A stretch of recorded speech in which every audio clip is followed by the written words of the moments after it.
Common wealth organization کی report دوستوں leak ہو چکی ہے اور کامن ویلتھ کو لیڈ جو ہے وہ برطانیہ کرتا ہے، یعنی کہ جتنے بھی ملک برطانیہ کے زیر تسلط رہے ہیں ماضی میں وہ سب اس میں شامل ہوتے ہیں اور ان کا ایک گروپ ہوتا ہے۔ اس میں پاکستان، بھارت، بنگلہ دیش، یورپ کے کچھ ممالک، آسٹریلیا، کینیڈا، یہ سب شامل ہیں۔ اب یہاں پر دوستوں کچھ اور ڈیٹیلز جو ہیں وہ اس رپورٹ کی منظر عام پر آ گئی ہیں، جس میں اس رپورٹ میں فوج پر بہت سے الزامات لگائے گئے ہیں کہ فوج جو ہے اس نے پاکستان میں یہ الیکشن چوری کیے ہیں اور اس حکومت کو فوجی حکومت قرار دیا ہے۔ یعنی کہ ایک طرح سے آپ کہہ سکتے ہیں کہ برطانیہ اب کھل کر میدان میں آ گیا ہے اور بہت زیادہ پریشر اس حکومت پر آنے والا ہے۔ اب یہ بھی کہا جا رہا ہے کہ اسی طرح یورپی یونین نے بھی 2024 کے انتخابات پر ایک ماہر مشن بھیجا، مگر اس کی بھی رپورٹ آج تک شائع نہیں ہوئی۔ جب یورپی شہریوں نے آزادی اطلاعات کے قوانین کے تحت اس رپورٹ تک رسائی کی کوشش کی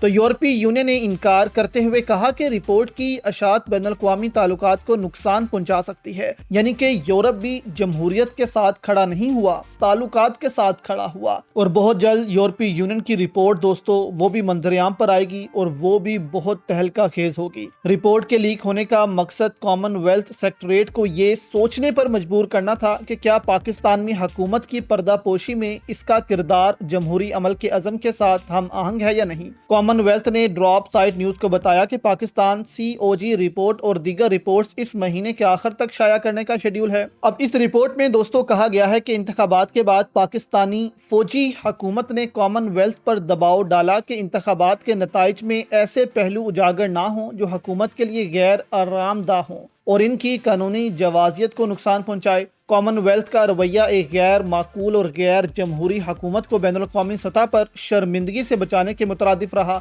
رپورٹ میں بتایا گیا ہے کہ فوجی حکومت نے میڈیا کو سخت پابندیوں کے ساتھ قابو میں رکھا اور PTI کو انتخابی مہم چلانے سے روکنے کے لیے پارٹی پر پابندی عائد کی گئی۔ پارٹی کے امیدواروں کو آزاد امیدوار کے طور پر میدان میں اتارا گیا اور ان کے انتخابی نشان بھی استعمال کرنے سے روکا گیا۔ انتخابی دن ووٹرز کی بڑی تعداد کے باوجود فوجی پشت پناہ امیدواروں کو فائدہ پہنچانے کے لیے ووٹ کی گنتی میں ممکنہ ہیر پھیر کی گئی، باشمول انٹرنیٹ اور موبائل سروس کی بندش جو ہے وہ بھی کی گئی۔ یعنی کہ اس رپورٹ میں صاف صاف فوج پر الزامات لگائے گئے ہیں کہ یہ سب کچھ فوج نے کیا، میڈیا کو فوج نے قابو کیا، یہ حکومت بھی فوجی حکومت ہے۔ رپورٹ میں انکشاف کیا گیا کہ PTI کے ہزاروں کارکنوں کو گرفتار، لاپتہ اور تشدد کا نشانہ بنایا گیا۔ انٹرنیٹ کی بندش جان بوجھ کر PTI کی انتخابی سرگرمیوں کو روکنے کے لیے کی گئی۔ الیکشن ڈے پر نتائج کی ترسیل میں تعطل سے شفافیت مکمل طور پر ختم ہو گئی۔ ان لافلی ریٹرن یعنی غیر قانونی طور پر کامیاب قرار دیے گئے امیدواروں کا ذکر بھی رپورٹ میں موجود ہے۔